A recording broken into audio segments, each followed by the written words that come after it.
Hello, everybody. This is Anthony, to be honest, from Mission Star Podcast.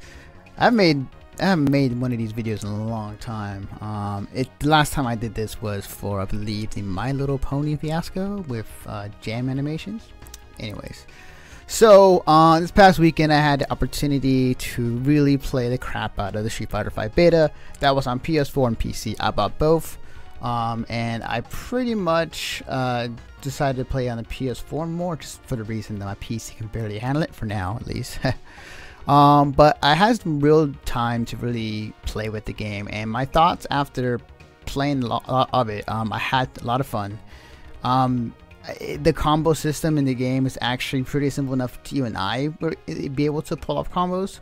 It's always been my issue when it came to Street Fighter 4 is that while there were some easy combos I could learn, the more advanced technical ones were pretty hard. That introduced like plinking and 1-2 frame links and the terminology to where I play a lot of fighting games, but I can never wrap my hands around well, figuratively and in real life in terms of like getting that to come out. I don't have the dexterity for it. So when I heard SF5 was a much more simpler game in terms of combos are much easier to pull off, they were pretty dead on. I think the only most complicated thing I discovered and learned and figured out in this past weekend was one of Karen's moves at the moment kind of required a 1 frame 2 frame link. And for people who don't know exactly what I'm talking about, basically in the game and animation wise, like, every animation to every character is, it varies in terms of like how much time passes in terms of like, when a jab or when a punch is thrown out there. In this case, so we are actually counting individual frames of when this move will come out, and we're calculating in terms like when exactly to press the button at the right time to nail that perfect jab into medium punch or whatnot.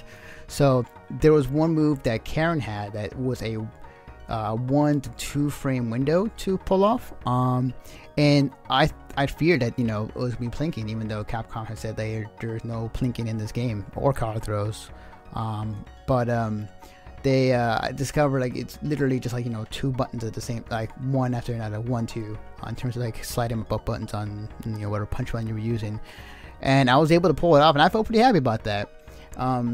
And aside from that, though, the combo system actually is pretty lenient. It gives you a lot of time to whatever combo you want to do, that is you'll be able to do. The network play was ridiculously good. I had no issues. I had spots here and there in terms of playing people, but if you have a good internet connection, this network code for SF5 is really good. I cannot say quite enough about the network code. It was great. I loved it, and it was damn near perfect, to be honest.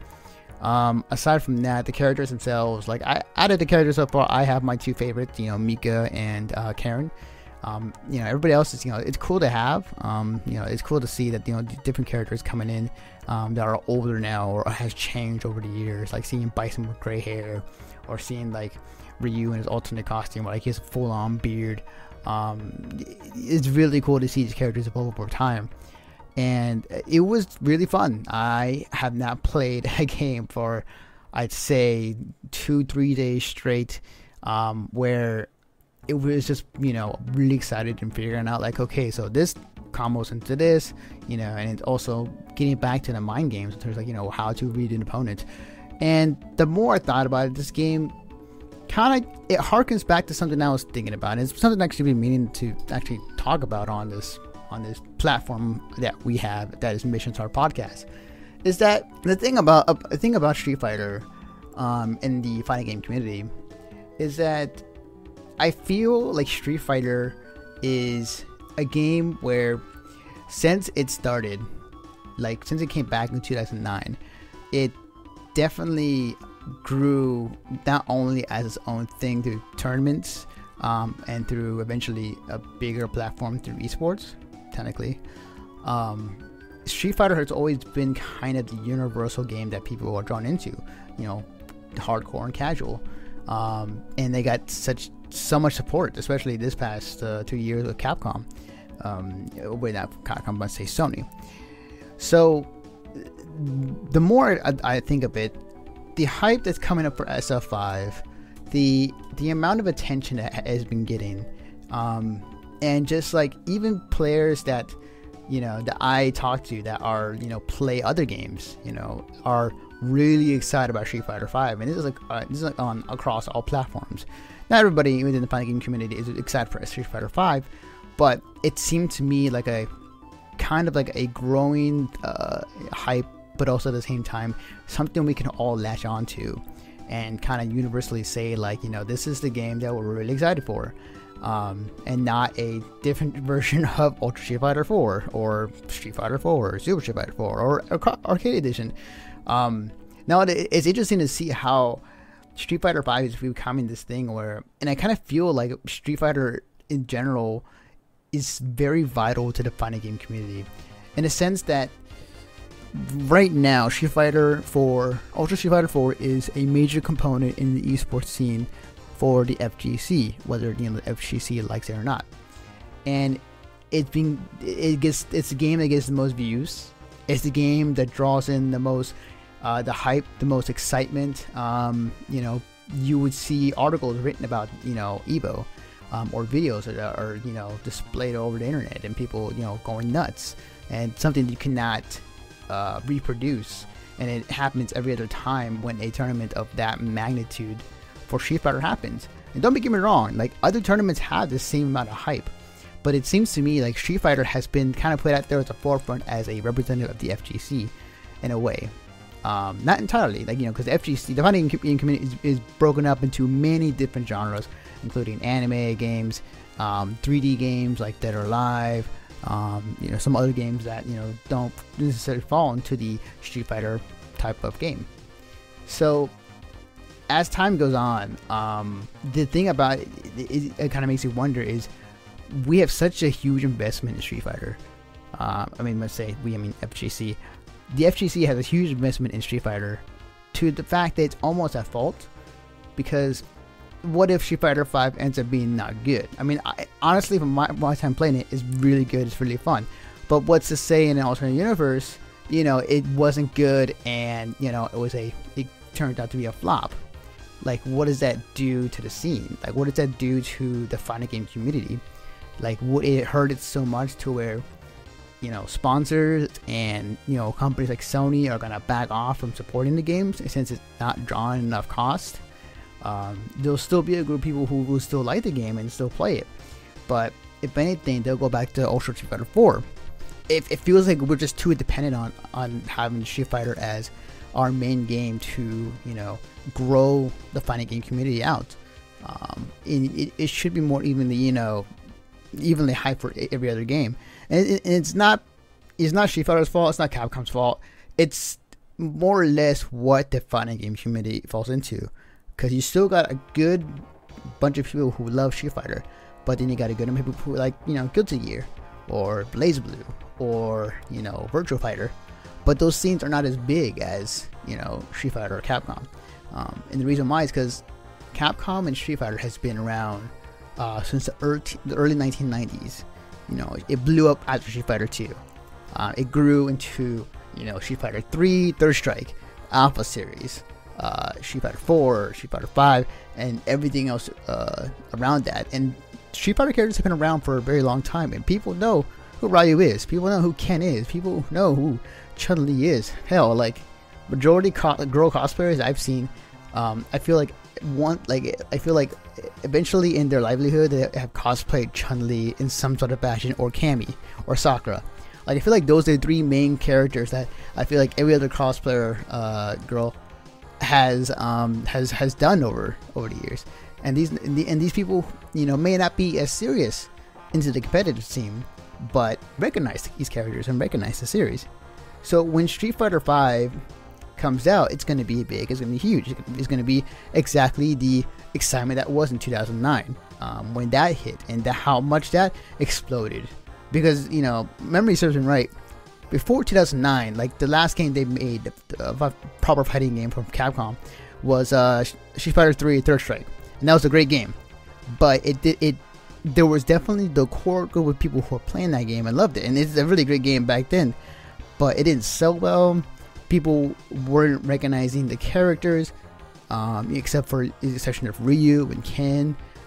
But over time, people were starting to love those characters, and there's tons of people who are hoping like Alex or Necro or whoever wants to be in the next game, in the next Street Fighter game. The thing about it is that over time, like, these are characters. This is a brand that people know.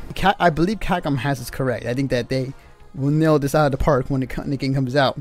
But in terms of, I think that sometimes I feel like the fighting game community depends too much on Street Fighter to grow the success of the fighting game community, to grow out, to get these sponsors, to get these deals with these companies like Sony and these food companies to sponsor tournaments. So that's my thoughts, kind of thinking about the lead up for Street Fighter 5, and I think that's kind of something that it's great, it's generating this hype, and it's great that it's producing so much excitement and interest from a lot of people, casuals and non-casual and hardcore fans, especially in the esports scene as well. Like, you've seen many people adapt that as well through many other companies, but like, I feel like at a point we need like another game that is equally in its hype as Street Fighter. I think the closest thing we have at the moment is like Mortal Kombat X. And while Mortal Kombat X is another game that people are still drawn into and still able to watch, the fact that how that game was handled definitely was not in the greatest way, and it showed. Like, people were pissed. Like, the players were pretty mad about having certain characters nerfed or changed every 1 to 2 weeks, and having to relearn. It's like, okay, so this character is going to be nerfed, then I might as well lose an entire cast. Why stick to one character? Or you can drop in the game altogether. Not to mention that, but simple things like the network code not working for Mortal Kombat X really dropped the ball, and people really turned off by it. And Mortal Kombat X is not as exciting in terms of like people knowing it now versus how much hype in Generation Street Fighter 5 is coming up. It's an unfair comparison, but it's the closest thing I can think of in terms of like brand recognition, and as well as just a game that people have played over the years or know of. So yeah, I want to see another game that would be equally in its hype as Street Fighter. I think that putting all your eggs in a basket in one game to kind of represent your entire community in hopes that it will get you places is a bit too dangerous. It's high risk, high reward, as they say in the FGC for some characters. It's something that you don't want to necessarily do, because like, what if that fails? Then it's going to hurt the community. It's going to hurt the chances of getting bigger money and going back to what it used to be in the dark ages. Not entirely, but just in a way it does not make it any easier for the fighting game community to come back and say we want this amount of money from the sponsor, because they're gonna see how Street Fighter 5 did, and say if it's a flop, just like, no, we're not gonna give you that money because nobody bought this game, or there isn't enough people attending to this tournament because of this game. And it's definitely a very dangerous game to play. So that's my thoughts. I think everything's gonna be fine. I don't think Street Fighter 5 is gonna be a flop, but it's food for thought, if anything. But that's what I think. Other than that, Street Fighter 5 is really, really fun. I highly recommend anybody who is a fan of the series. I recommend anybody who is new to the series to really check it out and play it out. And yeah, so thank you guys. I just needed to get the thoughts out before I forget and then start playing Overwatch, because that's something I'm going to plan to do. And yeah, hopefully people, if you guys enjoy this, subscribe to our channel, on our YouTube channel. But also, be sure to check out more information and more details about everything that I do, as well as this whole entire staff of Mission Start Podcast over at our website at missionstartpodcast.com. And you can also follow me on Twitter at Defective Naruto. So with that, I will see you guys next time.